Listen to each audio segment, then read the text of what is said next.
Alrighty. And welcome to episode 17 of CBM Voice Chat. I'm your host, Neophant, and as always is my podcasting partner and fellow movie watcher, AngryBlackManta. How are you doing, sir? Hey guys, I am doing pretty good. I'm doing pretty good. It's been a chill day. As we talked about earlier, 2017 was a pretty interesting year for the both of us. It seemed to be quite the momentous and eventful and kind of crazy year overall. Yeah. Yeah.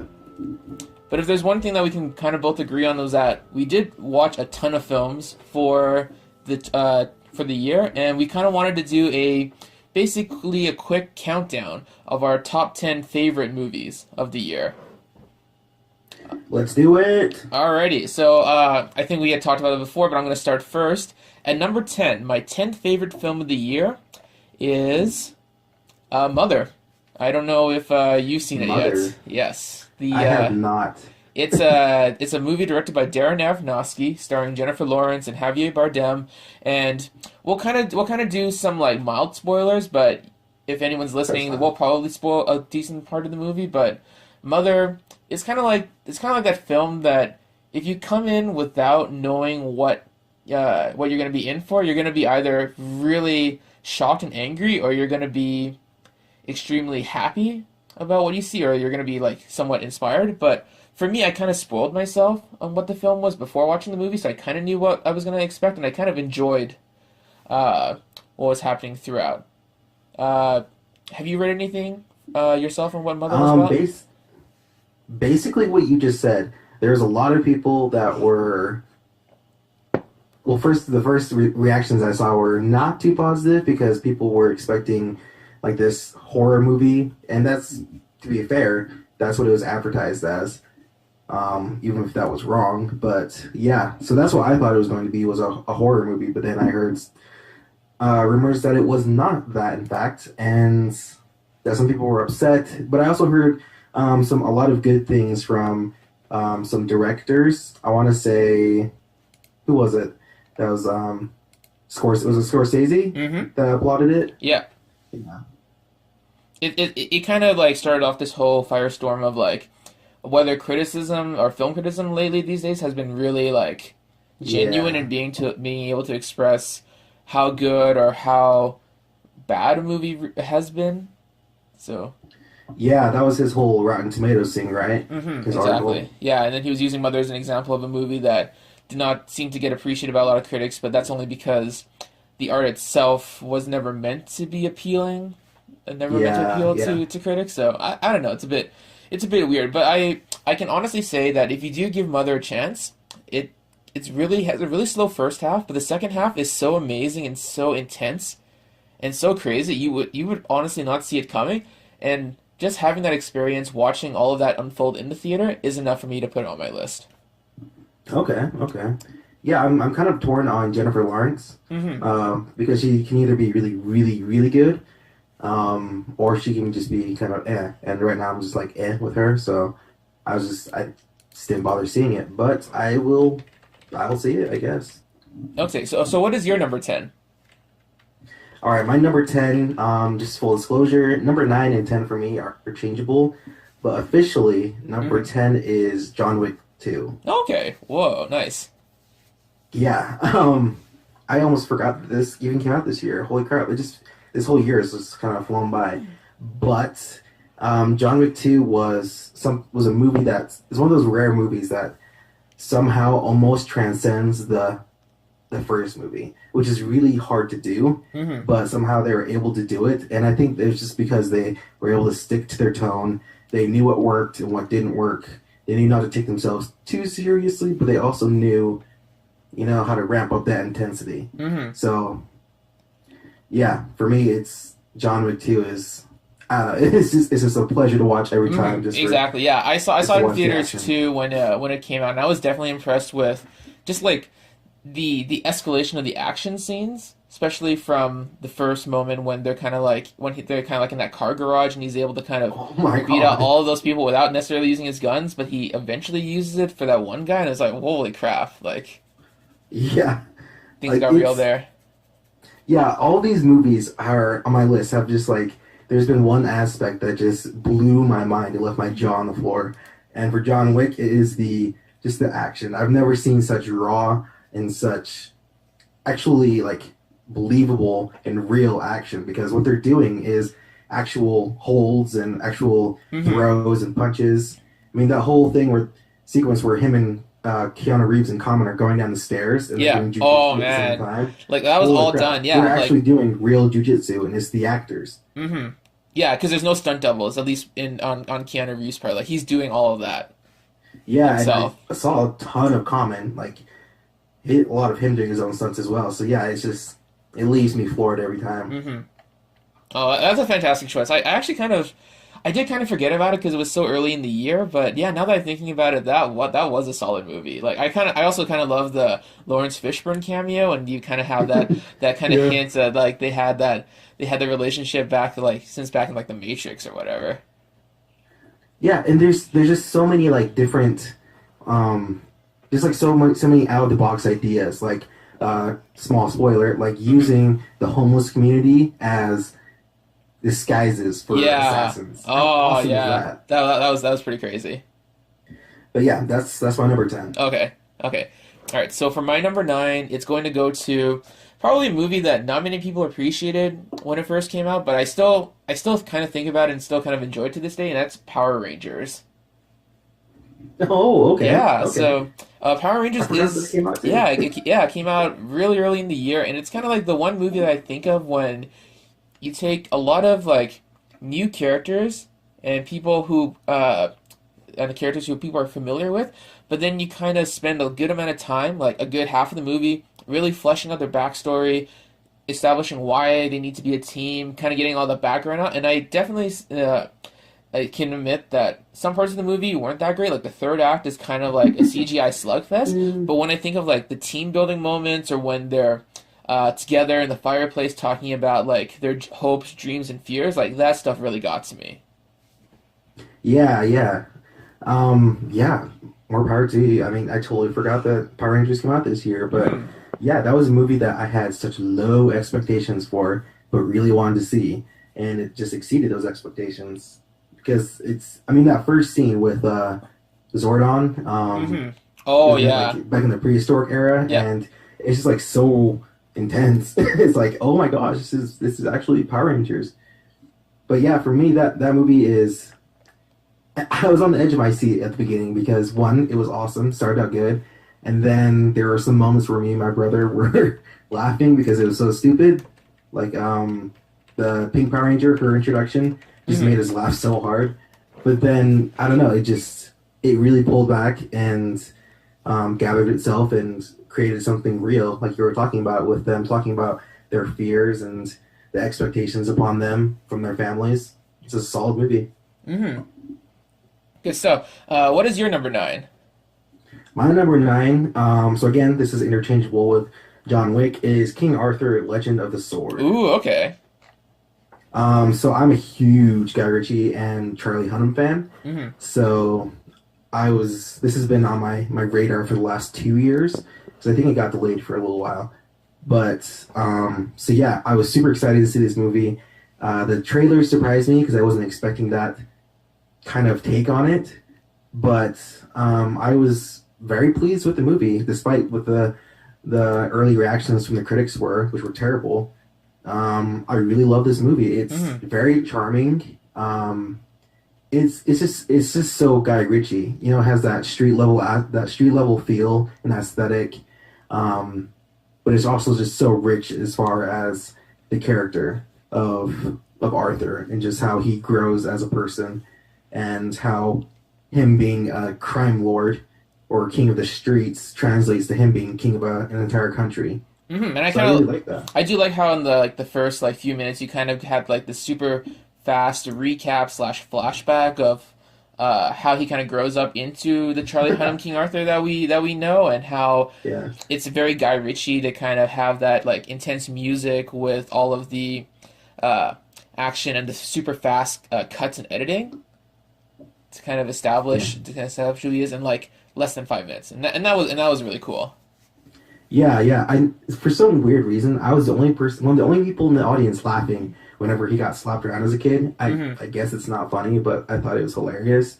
Whatever. But yeah, it's pure Guy Ritchie. I love his style, how he shoots movies and the weird. He has weird music taste. Yeah. If you like look at his scores for like Sherlock Holmes and stuff, all of them have this like kind of weird aspect to them that you wouldn't really hear in other movies. So yeah, Yeah, exactly. Alrighty. So we're King. gonna, yeah, King Arthur. We'll go to number eight. My number eight movie of 2017 is one I think is the one I saw most recently, or just a couple of weeks ago, and that is Call Me by Your Name, which is kind of like that indie coming of age gay romance movie Oh, with Army Hammer. with Armie Hammer. I haven't seen it. It isn't super wide release. I got to see it in Toronto last week, and I was curious because it got all that Golden Globe and award buzz over the last couple of Yeah. months. And honestly, I was pretty entranced. It has like this amazing classical music score.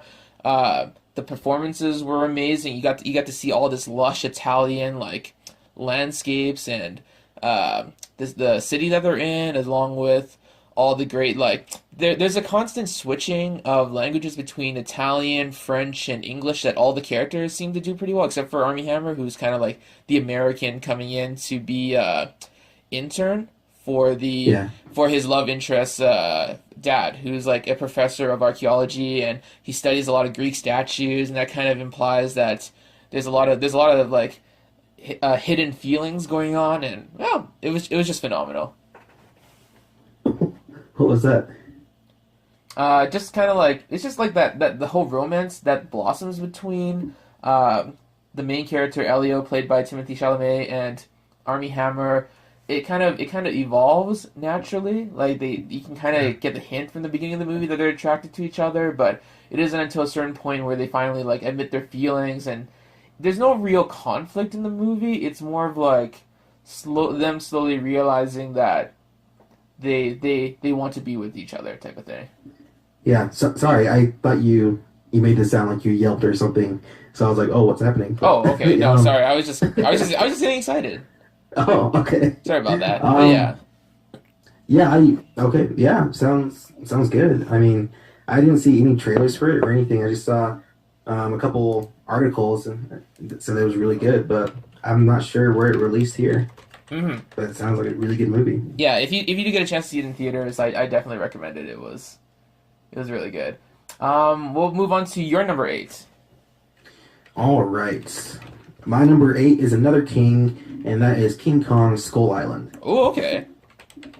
Yeah, so this movie is another one that was on my radar for a while. The trailers for it were awesome and ended up being a really awesome movie. I love the soundtrack for it.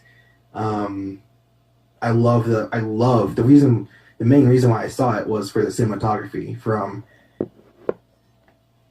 oh my gosh, hmm Larry Fong. Oh my gosh, how did Yeah. I forget his name? You didn't realize that this is the same cinematographer who's been with Zack Snyder for so many films.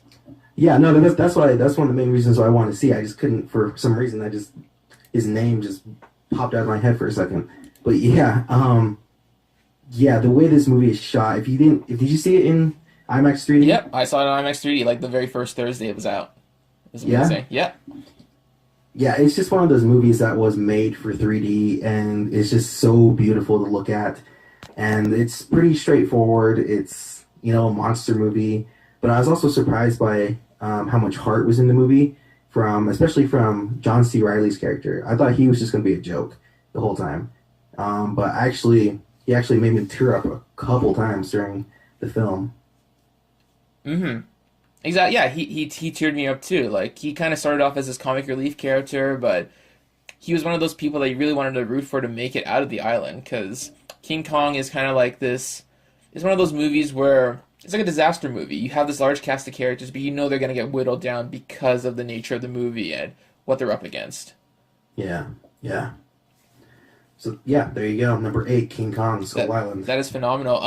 We're gonna move on to number seven. My number seven is Logan Lucky, which is the Steven Soderbergh heist film with that features a bunch of actors playing kind of like a redneck.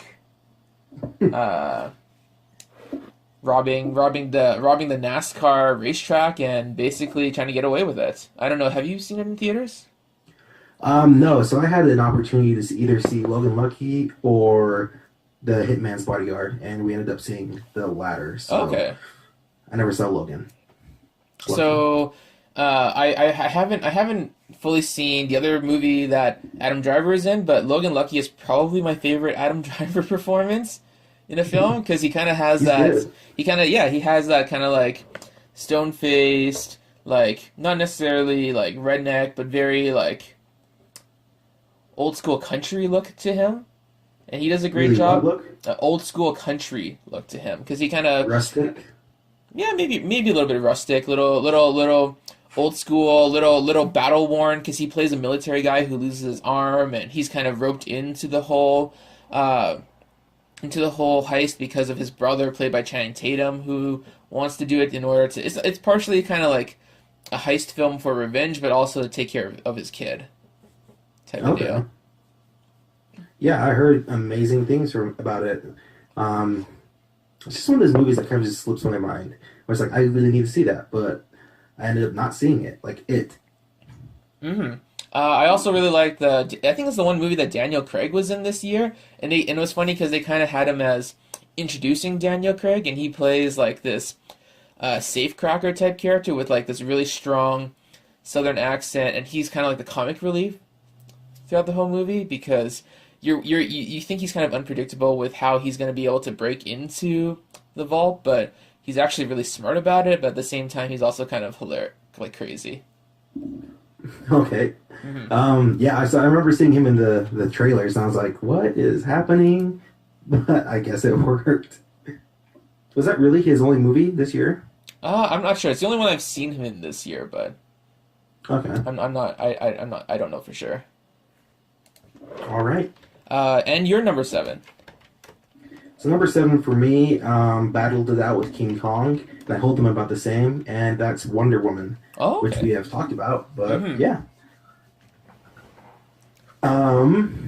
Wonder Woman is just it's just a really lovable movie. It feels very classic and nostalgic, um, but it also just kind of I don't know. It's on one hand, it's very much by the numbers um, comic book origin story, but what Patty Jenkins was able to do with characters and with just flipping some of those cliches around just a little bit, or just making them just a tiny bit different, was very refreshing. And really, it's. I think that's the thing about Wonder Woman that made my jaw drop was just how Patty Jenkins was able to direct this movie. It has that sense of earnestness that you don't really get to see too often in comic book films, like Diana's journey from Themyscira to war torn Europe, and the way that she's able to kind of like carry herself and be kind of an inspirational figure to everyone around her. Really good Yeah. stuff, yeah. And yeah, we did talk a lot about the film. I absolutely love the music. I love Chris Yeah. Pine in the movie. I definitely have heard the complaints about the third act, but the more I rewatch it, the more that it doesn't really matter to me because you kind of have the message there in the film that in the end love is going to conquer all and that war isn't the default for humanity type of deal. Yeah. I need to see it again. It's been a long time. Um, yeah, I did. I was one of those people with the third act problem, and that's why I didn't see it so as frequently or as many times as I could have. Was just because I was really bored during the third act on my repeat viewings. But I think it's time to revisit it. hmm Exactly. Yeah, Hopefully, it has that effect. we got to do our DCEU marathon maybe one day with the Discord group. For sure. Yeah. All right. So we'll move on to number six. My number six is another kind of like weird indie film, and this one I only kind of got on my radar because a certain favorite director of ours had recommended it, and that is A Ghost Story. Oh yeah. And I kind of had it on my radar because a certain director named Zack Snyder had posted a gushing review of it on his social media platform. And I was like, okay, I gotta check this out. And it stars Casey Affleck and Rooney Mara, and it's about them as a couple living together in a house, and then one day he dies in a car accident, but he continues to haunt the house as a ghost. Oh, weird. Yeah, and it's super low budget. It's super trippy. The music is absolutely phenomenal. There's not a lot of dialogue, and there's a lot of scenes that are very slow and prolonged. Like you're not sure if there's going to be like any sort of payoff to how long certain scenes linger on, but it's all about that kind of like that uh, expression of emotion and longing of wanting to be with that person again. Because Casey Affleck is basically wearing a sheet with black eye What? holes, and What? he's wandering around. Are you kidding me? Yeah, and then he basically goes beyond the house into some more like crazy trippy atmospheres before eventually finding his epiphany. And I don't know, I just thought it was really, really well done, especially for a movie that I think only had like 100,000 like budget. That's holy crap. Yeah, Yeah, I need to see it. That's so funny. A sheet and two holes. yeah, Wow. yeah. It's a more complex procedure apparently because it was hard for him to walk with while keeping the eye holes in place as he's walking, but it's done really well. I could not tell at all that it was. Yeah, Yeah. I really just need to start watching more indie movies because for some reason they put me off or I don't know. It's just I like to see my action, but yeah, I really need to start watching some of these indie movies Hmm. because that sounds awesome. Oh yeah, it's amazing. And plus Zack Snyder loved it. I mean, no, Yeah, yeah, for yeah, that you gotta, you alone. gotta, you gotta, gotta check it out. Alrighty, so we'll move on to your number six. Alrighty, and my number six is speaking of Zack Snyder, Justice League, or I Hmm. guess we could say Zack Snyder and Joss Whedon, kind of. Kind of. But yeah, Yeah. Justice League. Justice League is to date one of the most comic booky movies I've ever seen. A couple months ago, or just the other month, me and Mango sat down and watched the first Spider-Man movie, Hmm. and it's right up. They're right up there together with how comic book they are. Um, there's just this level of insanity, and I don't know, just like Wonder Woman, it feels so classic. It feels like a comic book, or as you described it yourself, as like an episode from the animated series. It's just a dream come true as a kid. Even if it wasn't quite the movie that we had been advertised or had been promoted, it's still. I know I know people are probably scratching their heads if they know me because I've had strong words about the movie, but the fact is, I left that movie just floored, and I left it adoring it. And that's for that classic feel. That's what dropped my jaw. Exactly. Like Justice League is one of those films that you have been waiting for so long to see to see a live action rendition of all your favorite Justice League characters come to life. And to be honest, like I've seen the movie three times now in theaters, and I get more and more hyped and excited for what the future of the DCU is in store. And there are like some like production issues. There were some ways that the reshoots made certain characters not look Yeah, as good as they could have. But disregarding all of that, the actual story itself, it was never. I never thought it was meant to be like a dark political thriller like BVS was. It's never meant no, to no. be controversial or emotionally like distraught as in some ways that Man of Steel was. But this is kind of like a celebration of what it means to be a superhero, and that's why I absolutely love Justice League as well. Yeah, yeah. I same thing. I left the movie excited for what was to come, and just also the chemistry between the cast is just some of the best I've seen in any group movie. They look like a family behind the scenes and they act like a family on screen. So I think they nailed it. Hmm. Exactly. That's a phenomenal number six. We'll move on to number five. My number five is the other movie I've seen in theaters three times, and that was because I wanted to take different people to see kind of like how they reacted to it, and that is Dunkirk, the big Christopher Nolan film Okay. of this year. And Dunkirk is First off, it's probably the shortest movie he's done because it's only about an hour and 45 minutes. But considering what you experience, not only as the viewer, but also for the soldiers and everyone else who was in Dunkirk during that time in World War II, it was a harrowing time, and there are constantly things that are being blasted at you. You're being constantly shot at, threatened, drowned. It's such an insane experience of a film, and the more I think about it, the more it kind of lingers on to me that these people are amazing for being able to survive such a harrowing evacuation. Yeah.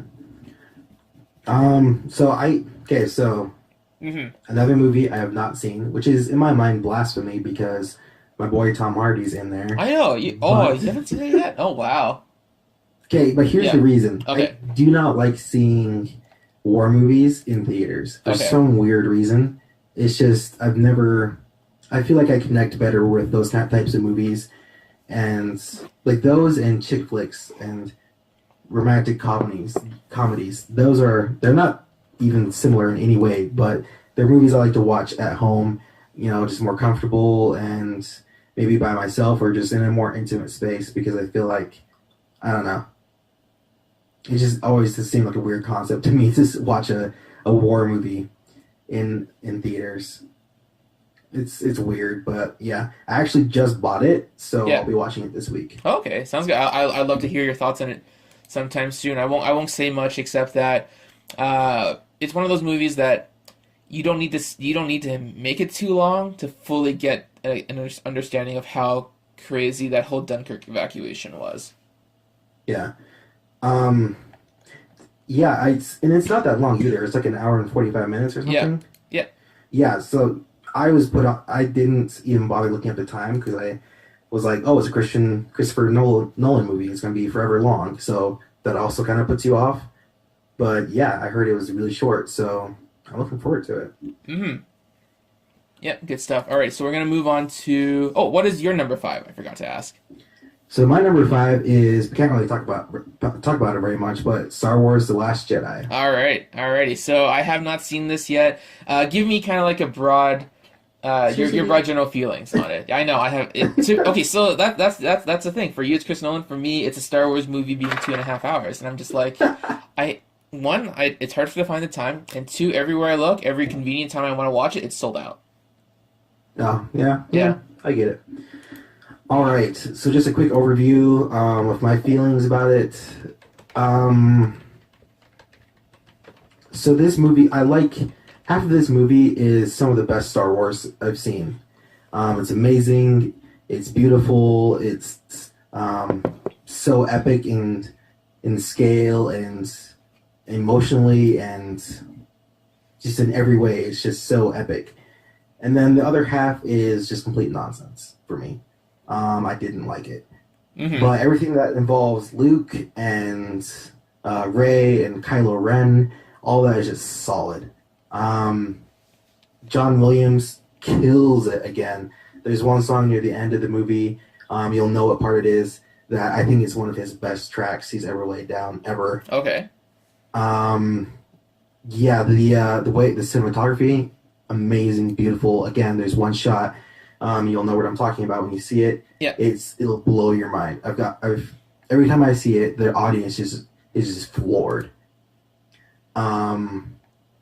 Yeah, it's probably near the middle of my list of all-time Star Wars favorites. It's in the middle, I guess. Yeah, right in the middle of the entire series, but it's still fantastic. You should have a good time. Hmm. I think the second viewing is better than the first. Okay. Are you familiar with the director's previous works, Ryan Johnson? Have you seen any of his older films? Yeah, so I was super excited to see him directing the movie because I'm a huge fan of Looper. Okay. And as well as if you've seen Breaking Bad, he did an episode called The Fly, which is exactly what the title says. It's all about a fly.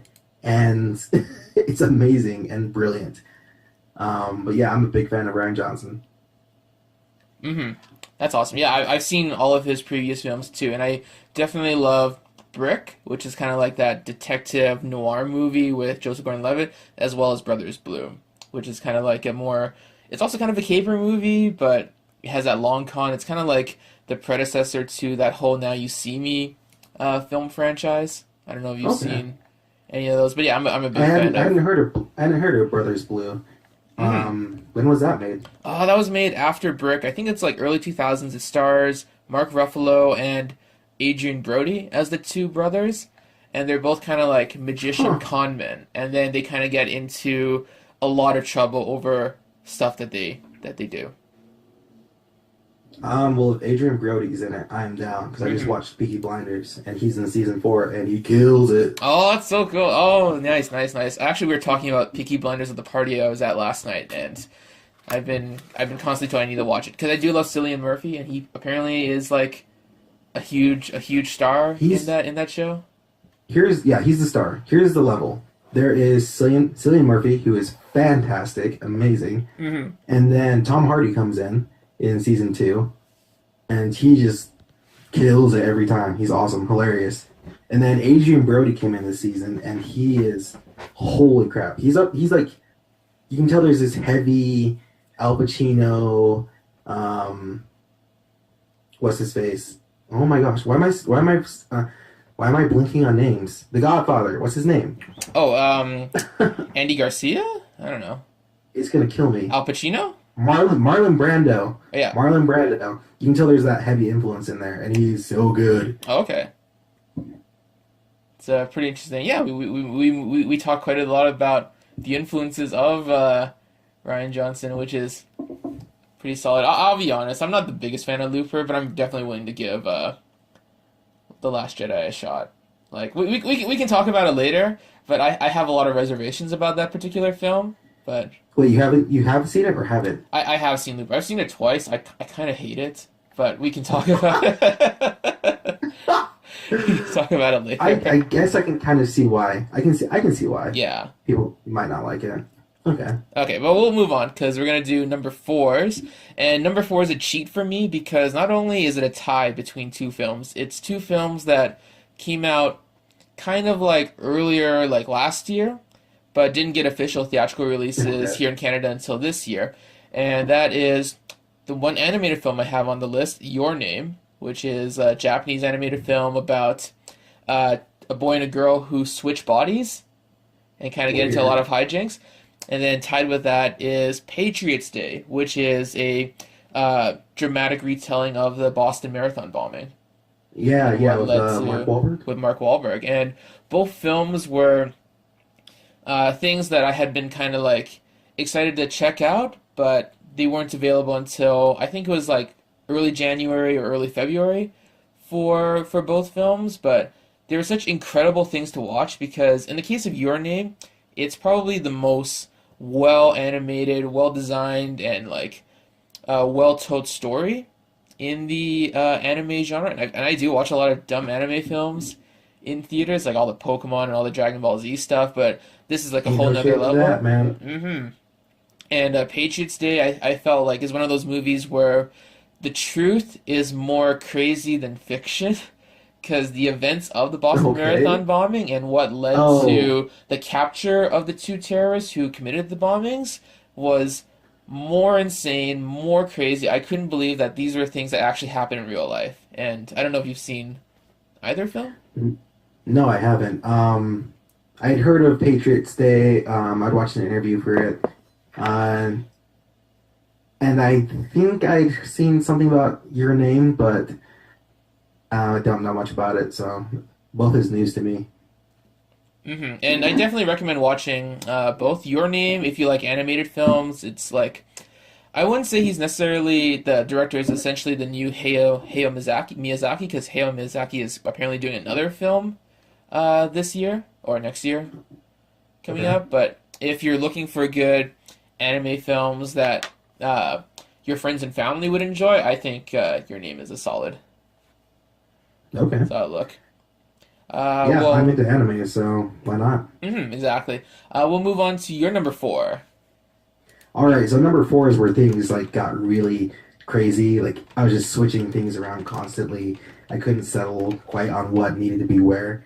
But number four, I just saw last week. No, this week, just a couple days ago, and that is Get Out Nice, nice. by Jordan Peele. Um, so I remember seeing the trailer for this for I think it was during Split, for before Split, and I don't know, like I was so skeptical of it because it was just this weird. Because it started out as like this guy, this black guy, talking to his girlfriend about how he's nervous about her parents meeting him because he's black, and I was like, okay, whatever. This looks like it's gonna be like a really fun comedy or something. But then it just we've talked about this before, and it's just like it slowly starts to just become disturbing. It just slowly starts to feel out of place and just wrong and icky. And that's the experience I had with the movie. It starts out fun. It's hilarious. So it's pretty. Well, this doesn't start out fun. It starts out pretty terribly, actually. It's pretty dark. Yeah. But it's this movie that's on one hand is so disturbing, and on the other hand is so entertaining because it's funny to see those. I don't know, those situations actually happen in real life. Like as a black person, I have those situations where it's like I'm the only black person at a party, and then you see another black person, and it's like, oh hey, how's it going? And you have that camaraderie that comes out of nowhere. Oh yeah. But yeah, just like the awkward questions. It was just entertaining throughout the whole movie. His friend is hilarious. Yeah, Ron, the TSA agent, he's the best. Yeah. And like I saw the end of the movie coming. Like there's a kind of a twist in the third act. I saw it coming, but it was still done in such a good way. It was directed and acted out so well that I didn't even care. It's definitely a movie I want to watch again and again and again. It's just all around entertaining. That's awesome. Yeah. I absolutely love Get Out too, but we can definitely talk about it in just a little bit because we're going to move on to number 3, and that is our first crossover of the list, and hopefully you're partially excited because I too loved King Arthur: Legend of the Sword. And I didn't talk about it too much about earlier. It is that high on my list because it is one of those films that I kind of had low expectations coming into it. Even though I do like Guy Ritchie, I didn't feel that Man from U.N.C.L.E. was that amazing. I know a lot of us love the Man from U.N.C.L.E., but I thought it was kind of okay. And I did really like the Sherlock Holmes films, but I think King Arthur is probably one of my favorite Guy Ritchie films overall, and probably my favorite King Arthur film in general, because not only, like he said before, it has that like amazing sense of like scope and discovery, and the way that Guy Ritchie is able to kind of like seam together his sensibilities with the medieval England King Arthur nature. But I love the music that right off the bat, like that bombastic horns and drums and everything. It is my favorite soundtrack of the year. It has some amazing action sequences, some amazing like visual effects to see like those cool battles with like there's the elephants, and then later in the movie there's the giant snake. It never bores me. There's like this great camaraderie between Arthur and all of his knights. It's like one of those movies where every time I watch it, my only regret is that I wish there was more. And considering how badly it did at the box office, I don't think we'll see any more, which is an absolute tragedy. Because I hear the original cut was pretty long, much longer. I totally forgot that it has one of my favorite scenes of like any movie this year, and that's the Lady of the Lake scene. That visual of him of the Lady of the Lake holding the sword, right? Well, yeah, just like the entire scene of him running through the. You have the look into the future, and then the pulling of the sword again, and it's like, it's just everything about it is just so well done and just so beautiful. It's what King Arthur is really about. Exactly. Yeah.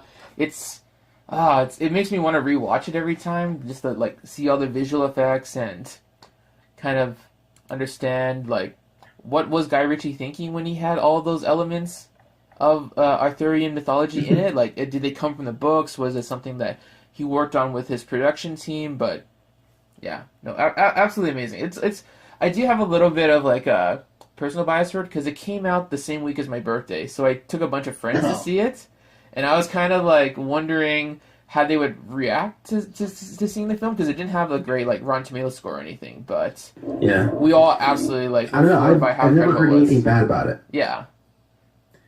Like everything I've heard from the audience is just super positive, and every time I see it, whether it be at home or was at the theater, everyone is having a really good time, laughing and clapping. So Yeah, exactly. I don't know. It's one of those films that just didn't get enough appreciation for the time. But we'll move on to I think this is our you're number 3, right?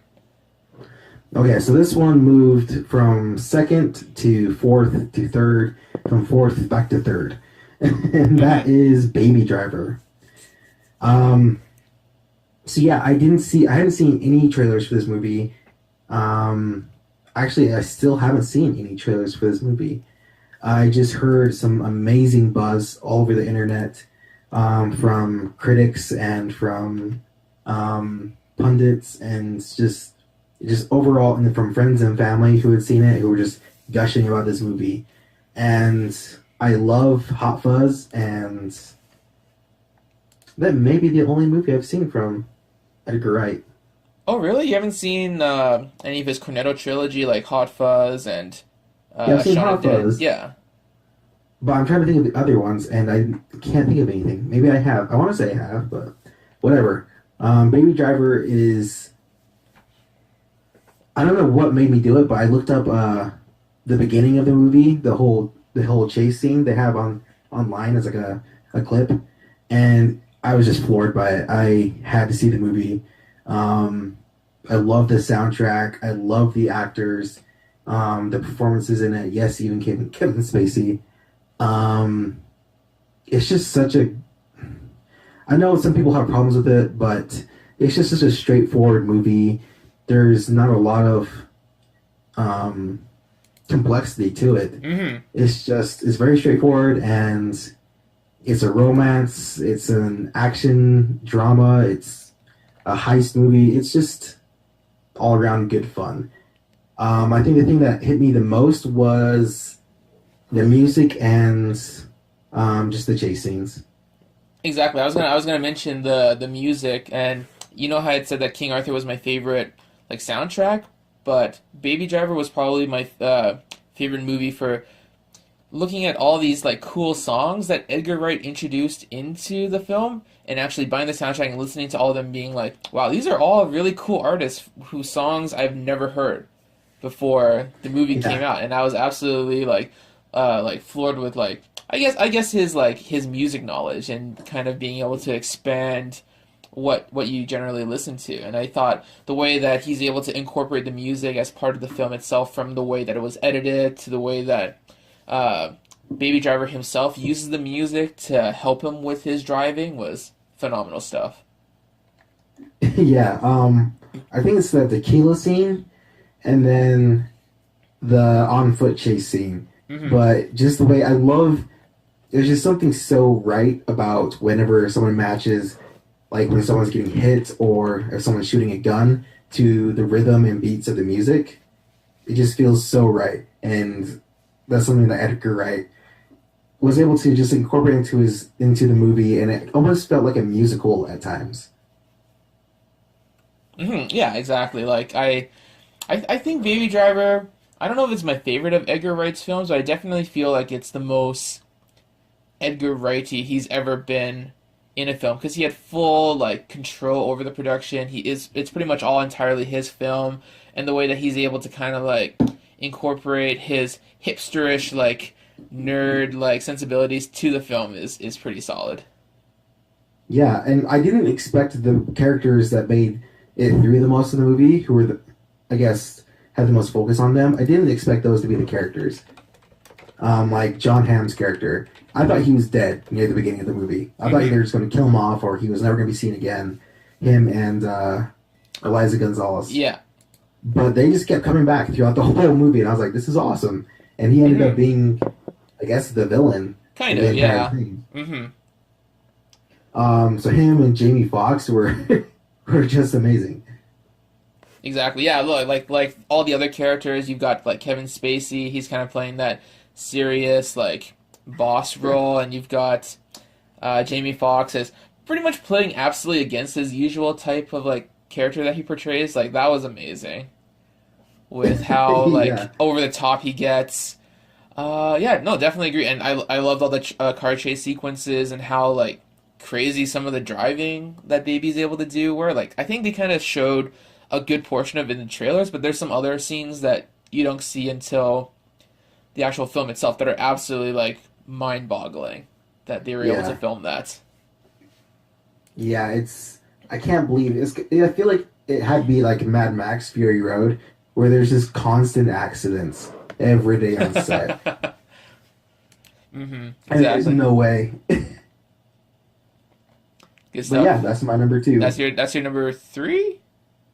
Or is that three? Yeah, that was your three. Yeah, because I'm about to announce Oh my yeah. number Yep. two, and number two is the other crossover that I think that we'll have on the list, and that's Get Out, as well. There we And go. I absolutely was absolutely amazed because this was the movie that I saw like that 100% Rotten Tomatoes score. I was like, this looks really good. I like Jordan Peele because I watched a lot of Mad TV back in the day, and I've always thought that the stuff that he did with Keegan Michael Key was phenomenal. So I kind of went in blind, and it didn't really seem like a horror movie at first. But then the more that you watched it, the more you realize that not only was it like something genuinely like insane and frightening that would come out straight out of like a Black Mirror or a Twilight Zone episode, but it was also something that socially is probably got to be like one of the most weird and also potentially realistic kind of feelings that people would have about seeing this movie, especially with the way that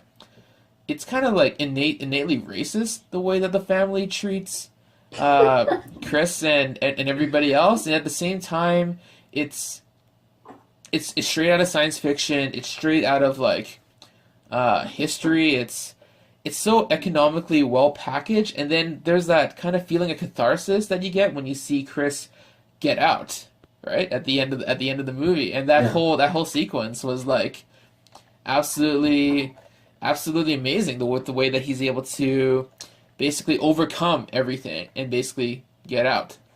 That's the film.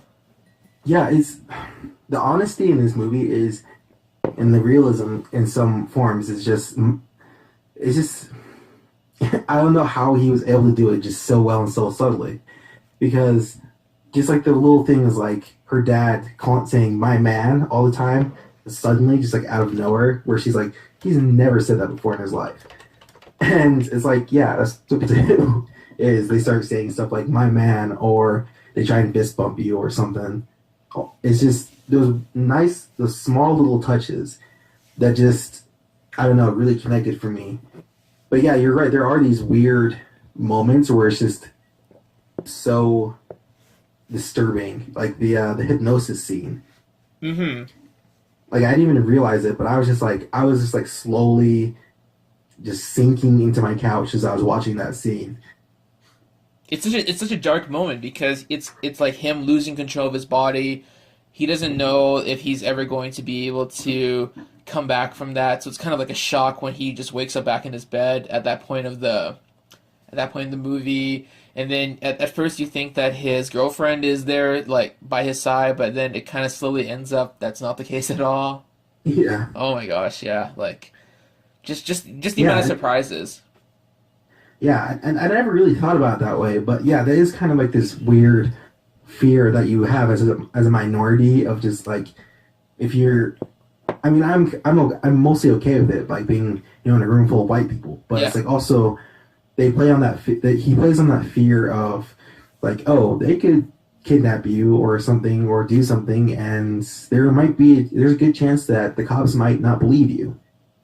It's yeah, it's that's a real thing. Exactly. Like that's the thing that we've kind of been dealing with in 2017 with the way that the cops have been treating black people for Yeah. not only this year but for a long time now. And it's kind of crazy that it still continues. It's still kind of like a persevering problem within, especially in America. So honestly, I don't really know for sure because I'm in Canada, but at the same time, I think it's kind of crazy Yeah. that you It's and yeah everyone else would have to go through stuff like that. But yeah, definitely like if I had to consider like the number of perfect movies that I've seen this year, Get Out is definitely one of them. Like every yeah. single frame, I Yep. don't think is wasted at all, and I think that the way that the music is done, the way that the performances are kind of like slowly like unveiled to be more horrific than you would think, and the way that the humor is kind of intersped with the film, and also there's that scene where Ron tries to explain to the cops about what's happening, and I felt like that part was absolutely amazing because it feels kind of realistic and yeah. Yeah. Yeah. Um. Yeah. The more I think about it, the more it just blows my mind. Just like what was like the art dealer, the guy, Yeah, Stephen Root is yeah. the actor, but just that whole storyline was just out of nowhere, and I didn't see it coming. But oh my gosh, Exactly. All right, so we'll move on from Get Out. We'll go to your number two film of the year. alrighty. So number two kind of just again creeped up from number four all the way up to number two, Hmm. and that is War for the Planet of the Apes. Nice, nice. The conclusion of Matt Reeves' Apes trilogy. Holy crap! It's just like I think story wise, I think Get Out is probably better, but the reason that War for the Planet of the Apes just kept creeping up further and further was just the acting for one, and then the effects. Just Hmm. like I remember sitting there in the movie theater watching this movie, and I was just my ears were completely turned off because I was just staring at the screen trying to figure out how they figured out how they created these apes from just created them digitally, but they look completely real. And they look Like better with every subsequent movie, right? Because it started with yeah, Rise to Dawn to War, and it's just like these apes are more fully fleshed out characters. They're able to communicate in sign language, but we're able to understand like their thoughts and feelings exactly on screen. yeah, exactly. It is beyond comprehension for me how you can have characters who are basically they're not human and they're not speaking English for the most part, and yet I feel more for them than I do for many of the characters I see in other movies. It's just mind-boggling. And yeah, I hadn't seen Rise of the Planet of the Apes or Dawn until the beginning of this year Hmm. because I saw a trailer for War and it just blew me away just how epic it looked. Not to mention, I'm not sure. I think it was around the time that it was about the same time that there was talks of Matt Reeves coming in for the For the Batman. Batman movie, yeah.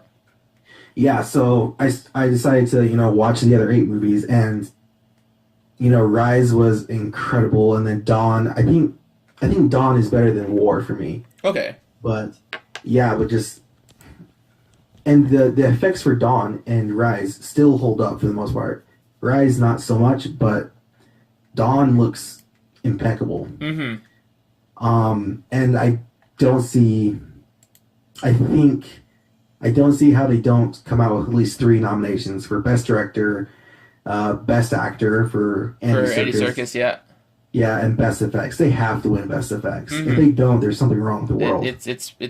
it's pretty amazing. Yeah, like there's that point in the film where, and this is kind of like a big spoiler, where um, Caesar finds out that all of his apes have been imprisoned, and you kind of see that whole development of what they're doing in the prison and how after he's captured, what he kind of has to go through as kind of like their de facto leader and the way that he's punished. Like all that stuff was like grueling and amazing to watch Yeah, because of how poignant it was and how kind of relevant it kind of feels in the larger political landscape with what they're doing in the prison and what kind of insane person would ask them to do that.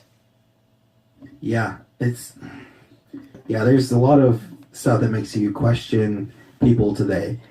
Um, I think the moment that really just kind of ripped my heart out was the is near the beginning. Just seeing the apes that are like have subjected themselves to slavery basically Mm-hmm. willingly. Yeah. It's a great parallel for what happened during the years of slavery here, Yeah. where you had some people, some slaves that were perfectly willing to live that life. But the moment that really just tore my heart out was Yeah. spoiler alert was the death of his family. Oh yeah. No, it was so Yeah. sad because all right. So I don't know if I told you this, but I saw War for the Planet of the Apes in the first time in a marathon theater screening. So I came into the theater at 4 o'clock to see Rise, then came back for Dawn, and then finally at like 10 p.m. saw War. And that kind of shift to seeing like his family like ready and being there with Caesar at the end of Dawn, and then going to War and they're suddenly gone Yeah. was just It's yeah. It was terrible because you know that Caesar has gone through a lot and that he's personally out for revenge, and that's kind of like the drive for the whole movie at that point. Yeah, and then but it's also incredible to see that through line through the entire trilogy of his love for humans as well, because he doesn't necessarily hate them. I mean, they he was raised by humans and he loved humans, and you can kind of see that reservation in him the entire throughout the entire trilogy. And but it's also great to see it play with his anger and hatred towards them. Hmm. Exactly, and I kind of love that the film definitely showcases the differences of the apes, and in many ways the reasons why they've been able to survive on the planet when humanity has not been able to. Yeah. Yeah, because there's that one scene where they kind of escape total destruction, and the more I think about it, the more brilliant that I kind of thought that Matt Reeves was able to incorporate uh, what the apes can do in order to survive, and it makes that kind of like that whole trilogy feel very poignant in how they're able to kind of show the slow decline of humanity and the slow rising and eventual like society of the apes, which was like kind Yeah. of like a direct prequel into what we know as the Planet of the Apes films. Man, holy crap. I really hope I get to see they do a showing like they did for you. Just like a marathon showing. I Yeah, really want to see all of them on the on big on the screen big again. screen, right? Yeah, no, it was an amazing experience. Though I'll admit I was pretty tired by the time War came on. I was like, alrighty, it's gonna be long, but I'm ready. Okay, Ah, so we'll move on to our number one films of 2017, and I started first because I kind of wanted to showcase. I think all throughout this list I've kind of showcased kind of the smaller indie kind of like maybe not super mainstream type of films, but the last one is also a bit indie and not too mainstream, and it's also kind of a cheat because like Patriots Day and Your Name, it also had come out in late 2016 but didn't get an official theater release until 2017. And this is my favorite movie of the year and will probably end up being in like one of my favorite movies of all time at this point, and that is A Monster Calls, directed by J.A. Bayona and starring Liam Neeson, Sigourney Weaver, uh, and Felicity Jones. yeah, And holy crap. I can't believe I never saw that movie. It made me cry in the trailer. The mhm, trailer made me cry. yeah, like if you don't like sad movies, I don't think A Monster Calls is really there for you. If you like monster movies, there's not too much of Liam Neeson as the monster, though there's quite a bit where he's there in the movie, but he's not necessarily like a destructive presence. And if you're not a fan of like book adaptations and really simple kind of like straightforward stories, then you might not like it. But Monster Calls absolutely like resonated with me, mainly because like a certain other film last year that I would call my favorite film of 2016, A Monster Calls is about a child losing his parent and dealing with the grief and like emotion from that sort of like tragedy. Okay. Yeah. Oh my gosh, I completely forgot that movie. Thank you for bringing it up because Yeah, really wanted to see it. But it's like, I will keep harping about it on the Discord as long as possible. And the fact that the director is doing Jurassic World 2 next year is the one reason I really want to go you. see. I know I'm not a big fan of Jurassic World, but I still wanted to see Jurassic World 2 mainly because he's the director. Yeah, And I'm not a fan of Jurassic World. I thought it was a crappy movie. But yeah, sorry, you cut out there for a good minute. oh yeah, no Um, worries. Yeah, I think I got everything recorded. But basically, like the thing I love about a Monster Calls is that it kind of plays with expectations. It's not necessarily like a straightforward here's a monster who's there to kind of like represent the grief and pain of the young boy character who's kind of like the star and who's slowly losing his mother to cancer, but it's more about how the monster helps the boy deal with that grief and helps him be able to cope with it and be able to find comfort with his family, essentially. okay. I also heard that Jay Bayona wants to do a Man of Steel movie, and I want him now for whatever future Superman movie will come up. Didn't he do? He did Ex Machina, right? Was that him? Nope, that's Alex Garland who did Ex Machina, and that was an okay film too. What? And okay, whatever. No, I mean it's I'm good. dropping It's it. I'm good. dropping it. It's good. It's good. It's just yeah. I'm not. Yeah, I'm just trying to. It's gonna kill me now. I'm gonna look up what he did. Bayona did. That I saw that really floored me. But yeah, it was him, Bayona, Garland, and someone else that I wanted for Man of Steel 2 Hmm. or for Cyborg, the Cyborg movie, Oh yeah, the actually. Cyborg movie definitely. Hmm. All right. Yeah. So we'll move on to your epic number one choice for top film of 2017. All right. And it kind of baffles me and angers me that this was not on your list, but Logan is number one for me. Okay. Okay. And this I'll is tell you my reasoning after you say yours. okay, because you better have a good reason for why it not Yeah. hasn't even on your top Okay. 10. Okay. But the reason why this is number one is kind of like a Leonardo DiCaprio Oscar type of situation where in some cases The Revenant wasn't his strongest movie or performance, but he has done so much work beforehand and has done contributed so much that it just deserves to go to him.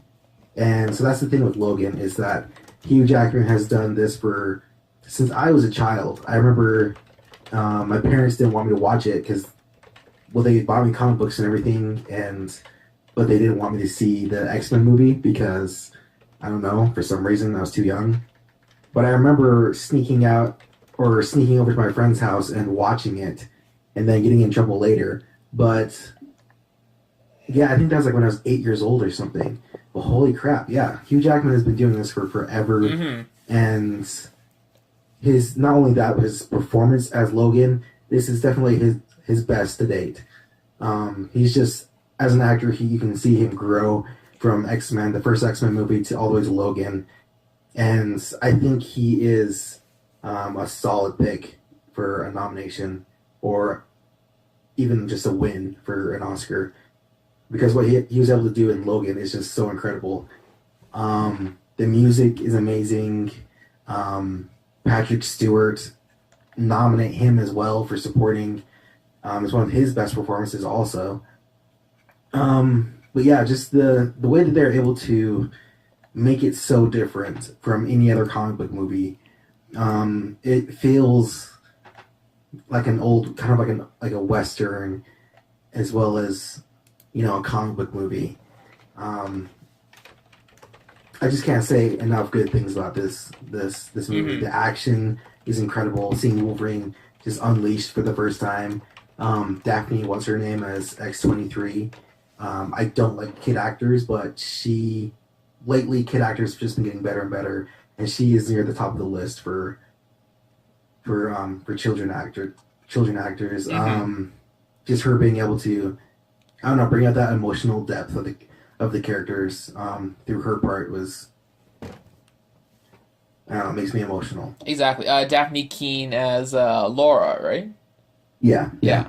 Yeah. Yeah. No, she was incredible. Um, stop me. I'm gonna keep rambling. No. I definitely want to share your sentiments. I do think this is easily Hugh Jackman's like most amazing, most well done like character performance of the year. I felt like the one scene where he's talking with Patrick Stewart uh and kind of like struggling to keep him alive and being able to uh find their way to freedom and contentment was absolutely breathtaking because of how tragic it all kind of ends up being in the end. I absolutely Yeah. love the way that he was able to showcase like a lot of his like physical performance, but also a lot of his like emotional drive in just being able to take the girl to safety and hopefully help them find a better life before all the crazy stuff goes down at the end of the film. My favorite scene in that movie is when he is uh, going through the casino to stop Patrick Stewart from Oh yeah. blowing up like the entire block with his mind powers and just that amazing like there are so many good emotional moments and I do absolutely love Logan. I don't know if I would call it I don't know if I would call it the new Dark Knight of comic book films, but I would definitely say it's probably one of the best X-Men films, one of the best like R-rated comic book films easily, and yeah, I don't know. Like I don't really consider Logan as like the third of a trilogy that director James No, Mangold no. has done. It's definitely like its own thing. It's like a final farewell to Hugh Jackman's portrayal of Wolverine and Yeah, no. I've never actually looked at the Wolverine trilogy as a trilogy because they just feel so disconnected, and it seems like every movie that comes out is trying to forget the next one. I mean, the last one. Um, but yeah, it's not like I said, it's not a perfect movie. I had some problems with the story and just like them omitting some of the things that happened in the past, like with the X Men. They hint at it, but they never say anything, and I think that's really important for them that they should have put that in the movie. Um, I also had a problem. I had a problem, small problem with the language. Like I get that you have an R rating now, Mm-hmm. but it's I don't know. Sometimes it devolved to just like stupidity. Yeah. Um, but for me, I actually do put it over. I would put it over The Dark Knight in Okay. comic book movies. For me, well, again, we've talked about it, but for me, the Dark Knight trilogy has kind of slowly just dropped over the years. But the reason why I would put that there is because it's just such a good movie, and it it kind of transcends the genre of being a comic book movie. The way that Batman v Superman is transcends into being like a philosophical, romantic, revenge tragedy. Mm-hmm. It just transcends the genre, and with the Dark Knight, Batman is the least interesting aspect of the movie. But that's definitely not the case for For Logan. Logan, Um, absolutely, I absolutely agree with you. Like Batman has always been kind of like the least interesting thing because it's all about the world that he inhabits and the villains that he interacts with that really make the strong Batman film. yeah, yeah. For me, it's always felt like Christopher Nolan. I keep getting them confused. Christopher Nolan has always been more interested in the like making a crime drama or a thriller, and then like as a kind of like an aside, he says, "Oh yeah, I have to put Batman in the movie." But for Logan, it felt like James Mangold was focused entirely upon delivering a good journey, a solid and just epic journey for the character, and a good send off. Mm-hmm. Exactly. Yeah. No. Like I absolutely agree with you there. I had the unfortunate thing of not seeing Logan in theaters. I didn't see it until it was on Netflix a couple of months Oh back, man, and I definitely feel like I probably missed out a lot on not having like all my attention and all my like my mind into watching Logan. But I did feel that overall the thing that kind of like kept Logan from being on my top 10 list and my top favorite comic book movies in general was I didn't feel that his conflict with I think it was Donald Pierce, the blonde guy who's been hunting him down. I didn't feel like he was a particularly compelling villain. I didn't feel like the reasoning for why they were after Laura and Logan was particularly solid. I don't feel like they went into that whole genetic experimentation thing enough. Yeah. And there were a couple of things that kind of took me out from the immersion of watching Logan. But if it comes to like just the performance and the character interactions and the way that Patrick Stewart is able to carry himself, as of course he does with as Professor X, like that stuff is absolutely phenomenal. Yeah. I have the same issues with the story. Boyd Holbrook as Donald Pierce is incredible. He's really good. If you haven't seen Narcos, see it. He's the Okay. main character in the first season. Hmm. I thought he was great, but yeah, there was a lack of villain presence and motivation that did feel weak to me, as well as it's kind of a thing I had with Deadpool as well.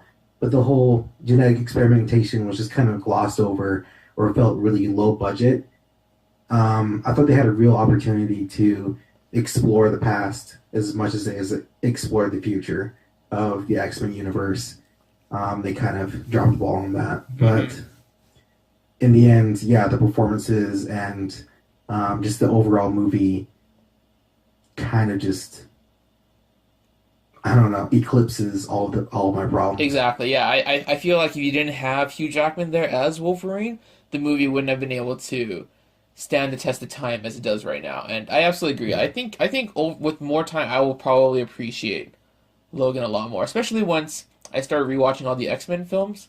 Because I'm not the biggest X-Men fan, but that's partially because I've never really kept up with the comics, so I'm not yeah, familiar with a lot of the characters who are in the movies. But definitely, it'll have to be something I rewatch because I did like the film the first time I saw it. yeah. All right. Awesome. So that is our top 10 list for 2017. Were there any movies that you really wanted to put on your list, but maybe due to like space limitations that you weren't able to keep on? Well, it occurred to me in the middle of this podcast that I didn't have Kingsman. But I'm also kind of okay with that because while that movie is, for the most part, like 7/10 of that movie is um, just as good as Kingsman, the first one. There are a lot of things about that movie that I absolutely despise, and I felt like it was actually kind of almost offensive in some ways. Hmm. So yeah, I'm kind of okay with it being off the list. But in terms of being like an action movie and just being hilarious and charming, it also kind of deserves a place on top 10. Okay.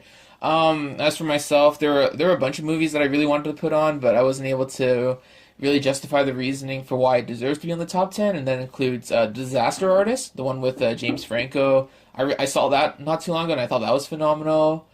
Uh, I saw Three Billboards Outside Ebbing, Missouri, which is a film by the same guy who did In Bruges, which I don't know if you've ever seen that, but it's kind of like this really hilarious black comedy, and Three Billboards is kind of like that same sentiment, but done in a more like Oscar Beatty, dramatic style. Oh, really? And that was great. I really liked Baby Driver.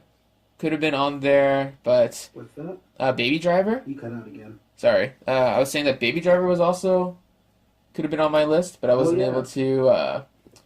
to keep it on because I felt like I do feel like it's kind of like one of the weaker Edgar Wright films.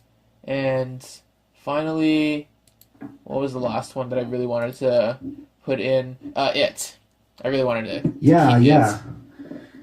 I was wondering if you, whenever you're gonna, I was wondering if you were gonna drop it.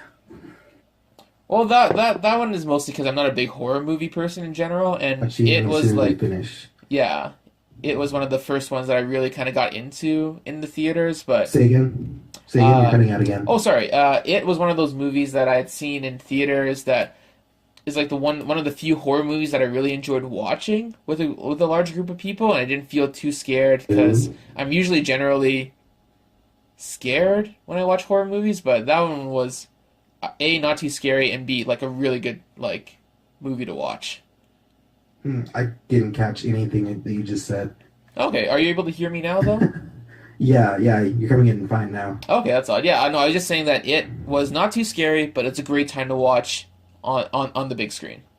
Okay. Yeah, but it just barely missed my list. And Wonder Woman too. Wonder Woman, I I have some reservations about it, and I know we've been talking about it like ad nauseum, but I don't know. I just feel like as a comic book film, it's solid, but as a DC as a DC film in the way that it's kind of like drives emotionally, I feel like it's lacking a little bit. Yeah,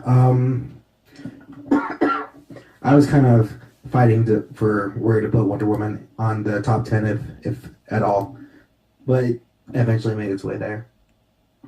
Hmm. So I totally get that. Have you Exactly. seen The Shape of Water? I I did. heard that's I good. saw that last week. Baby Driver, I did feel it was kind of one of Del Toro's weaker movies, but I did really enjoy it. Okay, all right. Yeah, and So, I still have to see Disaster Artist. hmm yeah, that's great. For next week, did you want to do a top films that we're looking forward to in 2018, or do you want to go back to talking about specific movies or TV shows that are coming up? Um, I'd go with TV shows or whatever, or the latter because I have no idea as of yet what's coming out next year besides Aquaman and Fantastic Beasts. Okay. Well, we'll definitely talk about it in our next episode, but for now, thank you so much again, Angry Black Manta, for joining me. No, thank you. Good stuff. And then we'll hopefully have a more regular schedule for podcasts. I was just kind of busy with Christmas stuff and traveling and not getting Yeah, enough no. time to fully sit down and record. But this has been episode 17. And wow, 17 episodes already of CBM Voice Chat. I'm your host, Neophant, and with me as always was Angry Black Manta. Yeah, thanks guys. Be sure to like and subscribe and to follow us. I always forget to do that, and no, thank you for reminding me. And if you guys get a chance, check out a bunch of movies. I think 2017 was a pretty good year. Yeah, Alrighty, take care, everybody, and have a good day. we'll see you later.